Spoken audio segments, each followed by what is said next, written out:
وہ آپ کی روح پہ طاری ہوتی ہے، روح سے آپ ڈسٹرب ہوتے ہیں، دل سے آپ ڈسٹرب ہوتے ہیں اس چیز کو۔ تو وہ جو صالحین، وہ جو اسلاف، وہ ان کی صحبت میں لوگ بیٹھتے تھے تو وہ سالوں و سال جسم پہ، جو جسم کی خوراک ہے اس پہ بات نہیں کرتے تھے، جسم کی جو ریکوائرمنٹس ہیں اس پہ بات نہیں، وہ تو زندگی کا ایک پروسیس ہے، وہ تو بنیادی ضرورتیں ہیں جو چل رہی ہیں، جو پوری ہونی ہیں، وہ ساری توجہ دیتے تھے انسان کی روح پہ، انسان کی جو سول ہے اس پہ، یعنی اسپرچولیزم پہ، وہ اس پہ ساری توجہ دیتے تھے۔ اس لیے اس وقت علم کم تھا، یعنی لوگ پڑھے لکھے کم تھے، لیکن خیر زیادہ تھی۔ آج ہمارے معاشرے میں خیر اس لیے کم ہو گئی کیونکہ ہم مادیت پرستی کی طرف چلے گئے، کیونکہ ہم اس طرف موو کر کے دنیا کے حساب سے جو جسم کی ریکوائرمنٹس تھی ساری توجہ لگ گئی ہماری اس کو پورا کرتے کرتے۔ اسی لیے جو بنیادی ضرورت ہے، یعنی بنیادی ضروریات میں آپ اللہ تعالیٰ کے احکام کو شامل کر لیں، جیسے نماز ہے، روزہ ہے، حج ہے، زکوٰۃ ہے، وغیرہ وغیرہ، یہ چیزیں بنیادی شامل، اللہ کا ذکر، اللہ اور اس کے رسول کا ذکر، اچھی صحبت میں بیٹھنا، اچھے لوگوں میں بیٹھنا، یہ ساری چیزیں کیا ہیں؟ یہ اس روح کی بنیادی ضروریات ہیں جو ہم پوری نہیں کرتے۔ اس وجہ سے جیسے جسم فوت ہوتا ہے اسی طرح کچھ لوگوں کے اندر روح بھی فوت ہو جاتی ہے۔ اس سے مراد کیا ہوتا ہے؟ اس سے مراد یہ ہوتا ہے کہ اس بندے کا دل مردہ ہو جاتا ہے۔ اب مردہ کیسے ہو جاتا ہے؟ آپ کہیں گے یہ بڑی عجیب بات ہے۔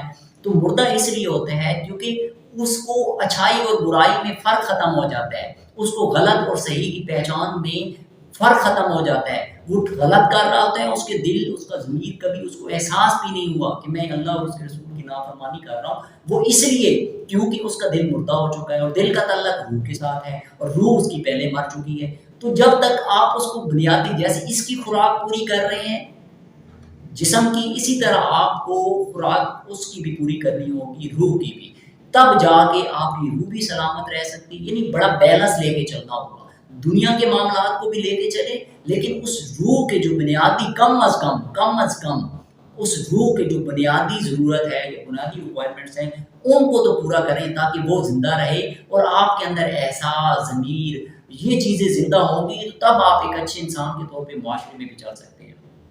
اب اس کی دوسری مثال یہ دیں کہ جسم جیسے فانی ہے، آپ مثال اس کی یہ لے لیں کہ جیسے آپ انسان جب مرتا ہے، اب اس کی اہمیت بات کر رہا ہوں، تو جیسے انسان مرتا ہے آپ قبر کے اندر ڈال کے آ جاتے ہیں، تو دیکھیں جسم تھا یہ فنا ہونے والی چیز ہے، فانی ہو گیا، یعنی مٹی سے بنا ہے اور مٹی میں جا رہا ہے۔ انسان کو وہاں لٹا کے آ جاتے ہیں قبر کے اندر، اور ہڈیاں بعد میں ختم ہو جاتی ہیں، اور انسان واقع کے ساتھ ساتھ اس کی ہڈیاں بھی وہاں ختم ہو جاتی ہیں، مٹی ہو جاتا ہے۔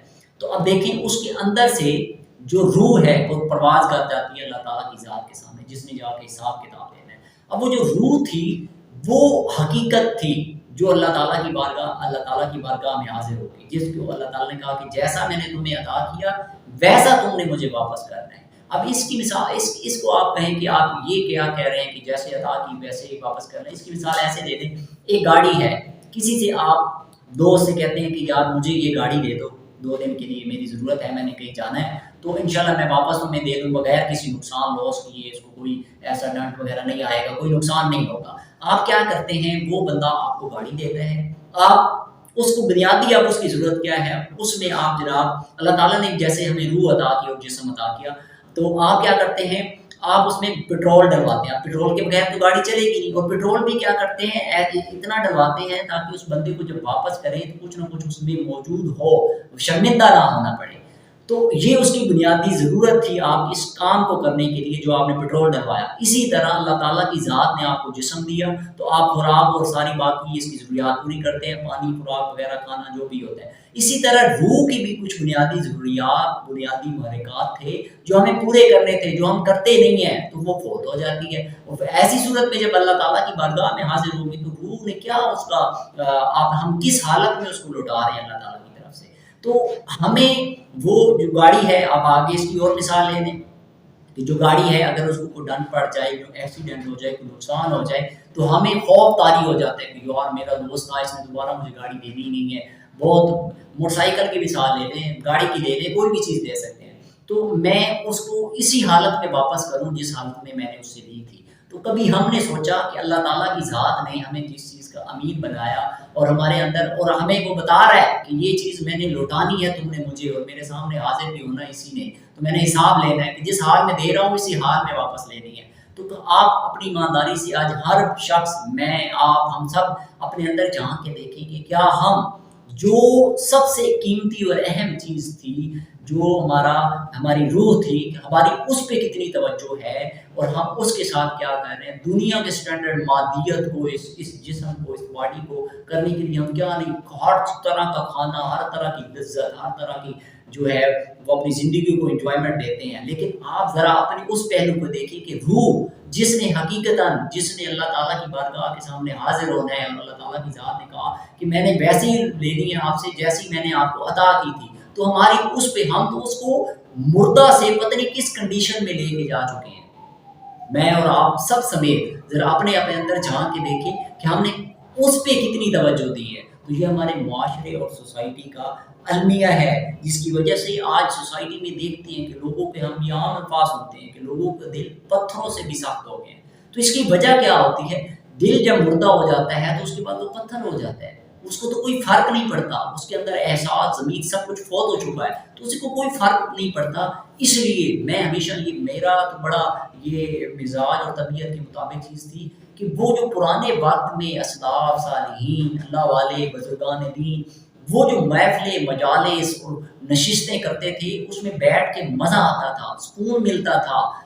کس کو؟ روح کو، جو حقیقت ہے، جو ہماری اصل ہے، جس کو بقا ہے۔ جسم باقی نہیں ہے، فانی ہے، اس جسم نے فنا ہو جانا ہے، لیکن اصل چیز جو ہے وہ ہماری روح ہے، جس نے اللہ تعالیٰ کی بارگاہ میں حاضر ہونا ہے۔ تو آج میری آپ سب سے گزارش ہے، کم از کم ہمارے اندر یہی ریزن ہوتی ہے، کسی کے اندر احساس مر جاتا ہے، کسی کے اندر ضمیر مر جاتا ہے، تو اس کی بنیادی خوراک جو ہوتی ہے، روح جو چاہیے ہوتی ہے، وہ ہم اس کو پرووائڈ نہیں کر رہے ہوتے۔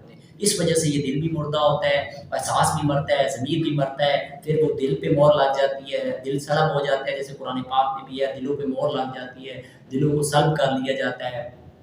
تو اس کی ریزن یہ ہوتی ہے کہ ہم اس کی بنیادی محرکات نہیں پوری کر رہے ہوتے۔ تو میری آپ سے گزارش ہے، آج یہ ساری ٹاپک، ساری چیز کو سمجھانے کا مقصد یہ تھا کہ کم از کم ہمیں دونوں چیزوں کو بیلنس کر کے چلنا چاہیے۔ اگر کسی چیز کو پریفرنس دینی چاہیے تو فدا کو نہیں، ہم سمجھدار ہیں، عقل مند ہیں کہ انسان اس چیز کو ویلیو زیادہ اہمیت دیتا ہے جو ہمیشہ باقی رہنے والی ہے۔ تو باقی رہنے والا جسم نہیں ہے بلکہ باقی رہنے والی روح ہے۔ تو ہمیں اگر بیلنس نہیں کر سکتے، کم از کم بیلنس کرنا چاہیے، اور بیلنس اگر کوئی چیز پہ زیادہ توجہ دینی چاہیے تو وہ روح ہونی چاہیے جس پہ ہمیں زیادہ توجہ دینی چاہیے۔ اللہ تعالیٰ ہمیں اس پہ عمل کی توفیق عطا فرمائے۔ بہت شکریہ، تھینک یو سو مچ۔